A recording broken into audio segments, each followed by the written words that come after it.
Hi student. GIT का online class में आप सबका स्वागत है।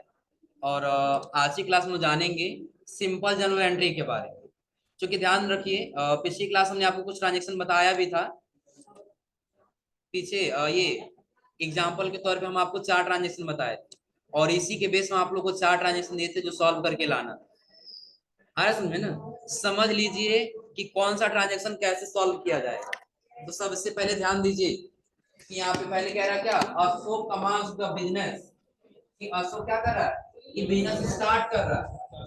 द बिजनेस विथ आरियस 40 है। हाँ, ये मे मोटिव से हटा दीजिए, ये टाइप किया गया था इस वाले के लिए, लेकिन नोट्स में बाय मिस्टेक यहाँ टाइप है ना। आप बस याद रखिए क्या कह रहा है कि Ashok commands the business with आरियस 40 कि अशोक नाम का जो व्यक्ति है वो बिजनेस स्टार्ट करे कितने पैसे 40 है। तो आपको पहले पढ़े कि जब बिजनेस का मालिक बिजनेस में पैसा लगाता है तो कैपिटल अकाउंट कहता है। तो वही अकाउंट आप पहला बना लेंगे किसका, कैपिटल। पहला किसका बन जाएगा, और अगर जो लगा रहा है तो कैश ही लगा रहा है ना।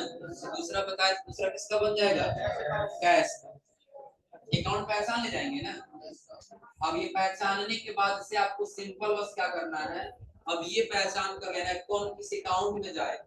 अकाउंट हम 3 पढ़े, पर्सनल, रियल और नॉमिनल। पर्सनल व्यक्तिगत से है, रियल एसेट्स से है, और नॉमिनल इनकम और एक्सपेंस। तो जो कैपिटल है वो एक व्यक्तिगत है, तो व्यक्तिगत है किसमें चला जाएगा, पर्सनल में। और अगर जो कैश है तो रियल। एक्सपेंस थोड़ी हो रहा है, कैश एसेट्स है ना, और एसेट्स से तो किसमें आ जाएगा, इतना पहचान कर ले जाएंगे ना। बस इतना पहचान आगे तो रूल लगा दीजिए।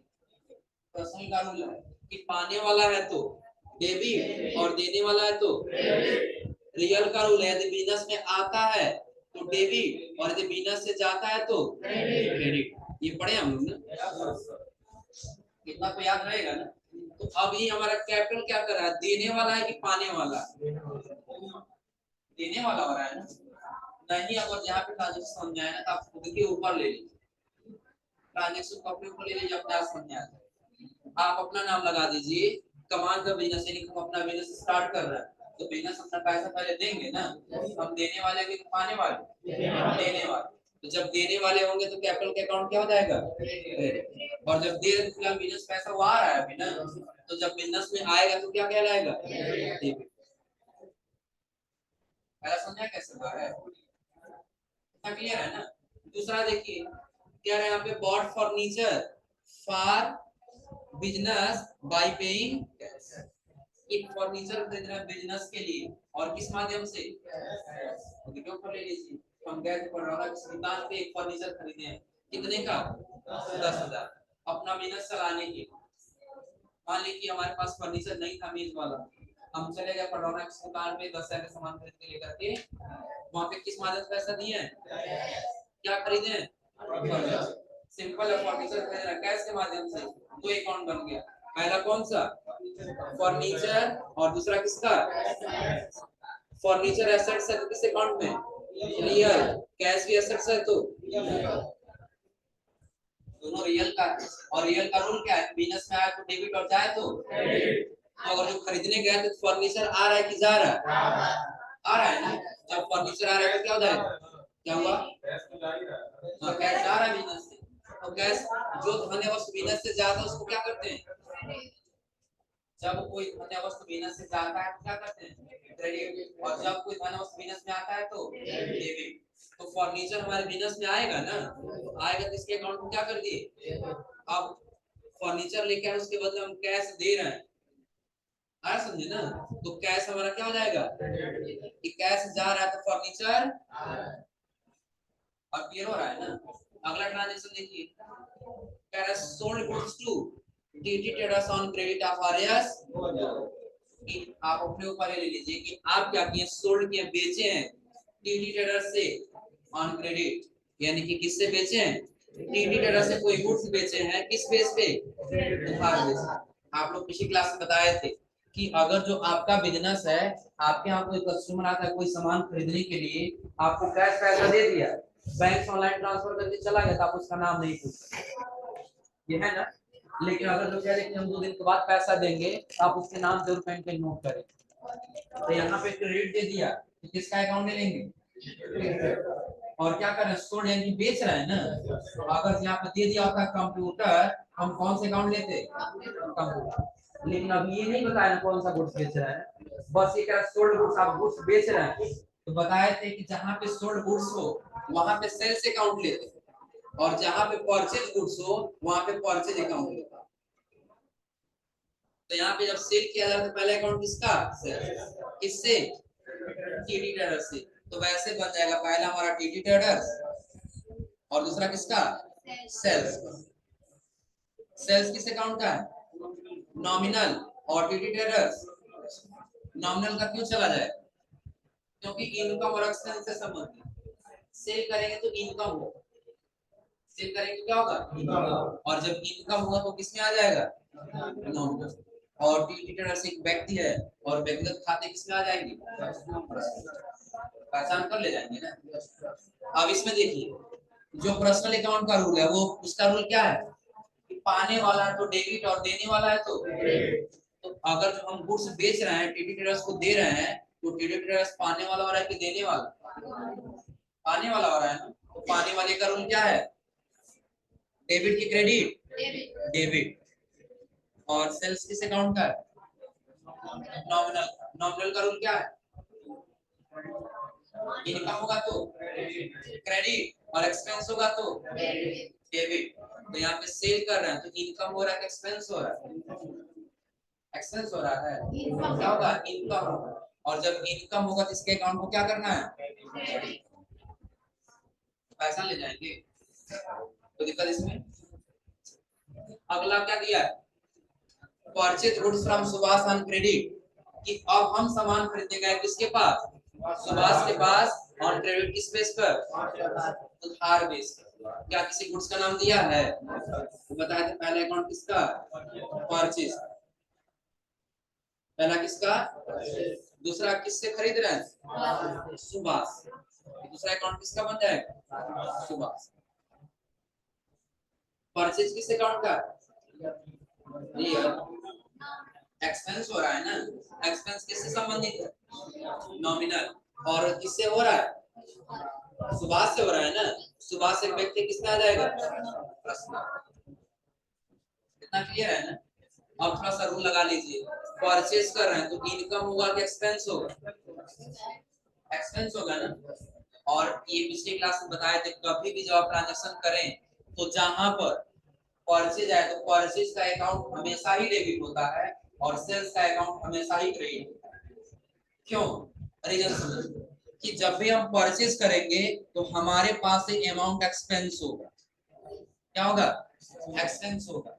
और एक्सपेंस इनकम का रूल है नॉमिनल, और नॉमिनल का रूल कहता है कि यदि एक्सपेंस होगा तो डेबिट करना, और जब सेल करेंगे तो इनकम होगा। क्या होगा? इनकम। हमारे पास इस समय 1 रुपया नहीं था और 100 रुपए का कोई कॉपी सेल कर दी तो हमारे पास 100 रुपया इनकम हुआ कि नहीं हुआ? इनकम हुआ है ना। तो इनकम होगा तो क्या होगा? क्रेडिट होगा। तो जब सेल करते तो हमेशा सेल्स क्या होता है? क्रेडिट। और परचेज हमेशा से ही क्या होता है? इतना क्लियर है ना। तो अब यहाँ पे परचेज कर रहे हैं तो किस अकाउंट का? नॉमिनल। परचेज कर रहा था, एक्सपेंस हो रहा है। नॉमिनल का रूल है कि यदि इनकम होगा तो क्रेडिट और एक्सपेंस होगा तो परचेज कर रहे हैं, एक्सपेंस हो रहा है तो क्या कर देंगे? अब कह रहा सुभाष, अगर हम सुभाष के पास गए कोई सामान खरीदने, उधार बेच पर भाई वो सामान हमको दे रहा है ना, तो अब देने वाला हो तो पाने वाला? देने वाला हो तो देने वाले का रूल क्या है? क्रेडिट। क्लियर है? अब इस प्रकार से आप लोग ट्रांजेक्शन दिया है तो सॉल्व कर ले जाएंगे ना। तो दिक्कत इसमें। चलिए एक ट्रांजेक्शन नोट करिए, फटाफट बना के दिखाइए। ये ट्रांजेक्शन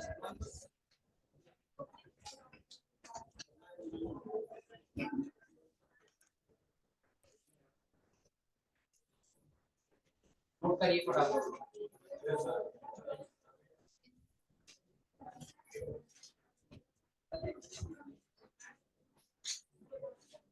ये लिख दें।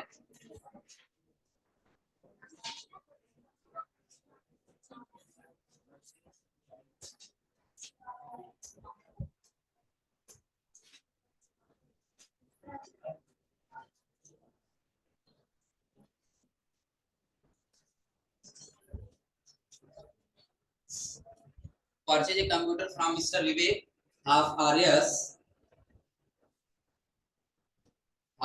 20,000 and payment by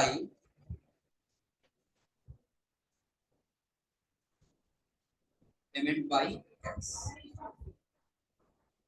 ऐसे transaction purchase a computer from mister Vivek of RS 20,000 and payment by X. बना कर दिखाइए मटवा से किया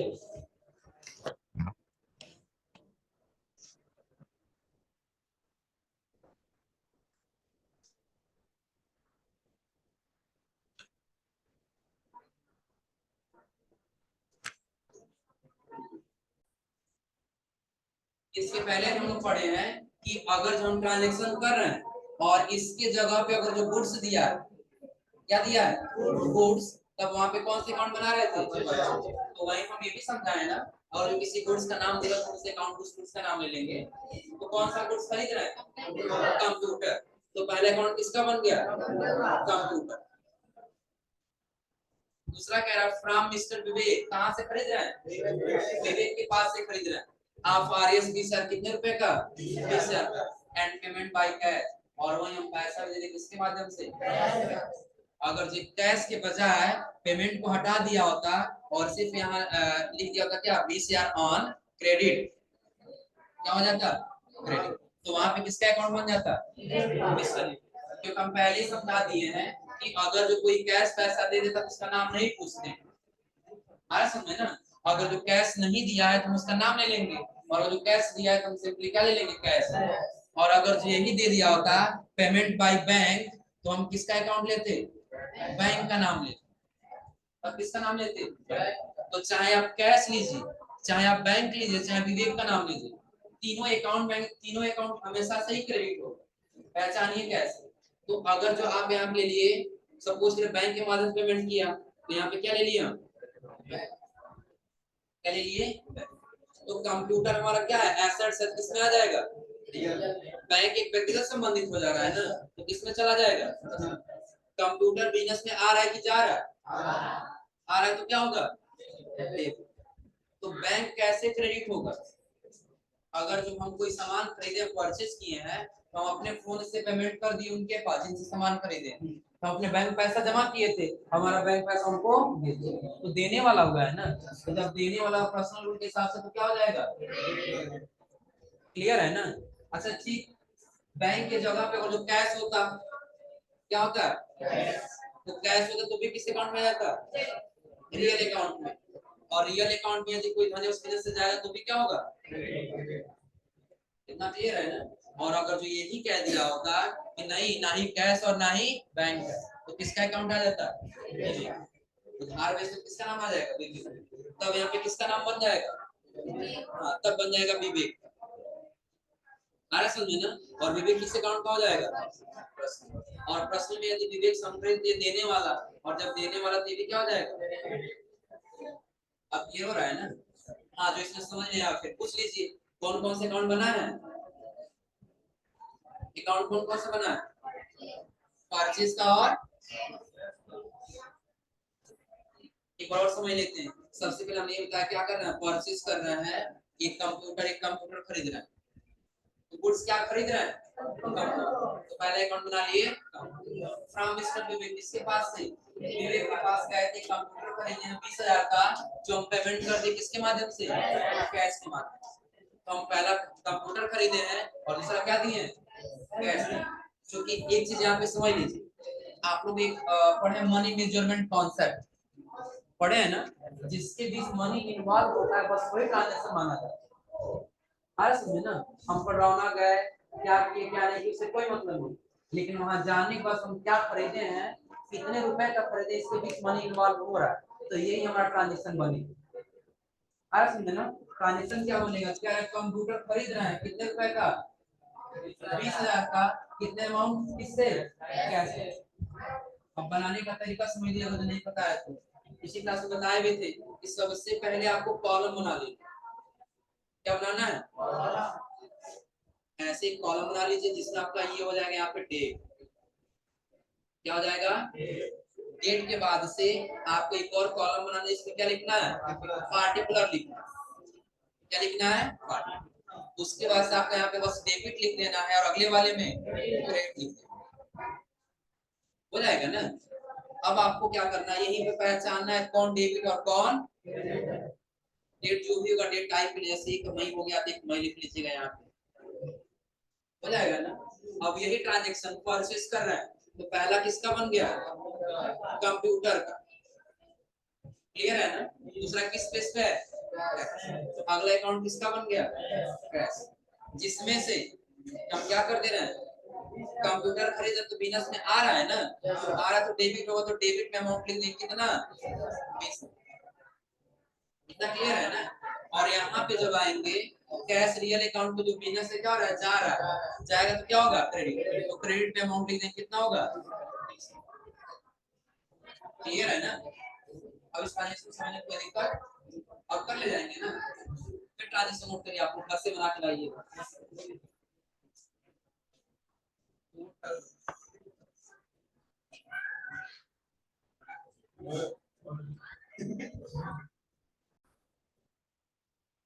ट्रांजेक्शन नोट कर लीजिए आप लोग, और ये ट्रांजेक्शन बना के लाइएगा।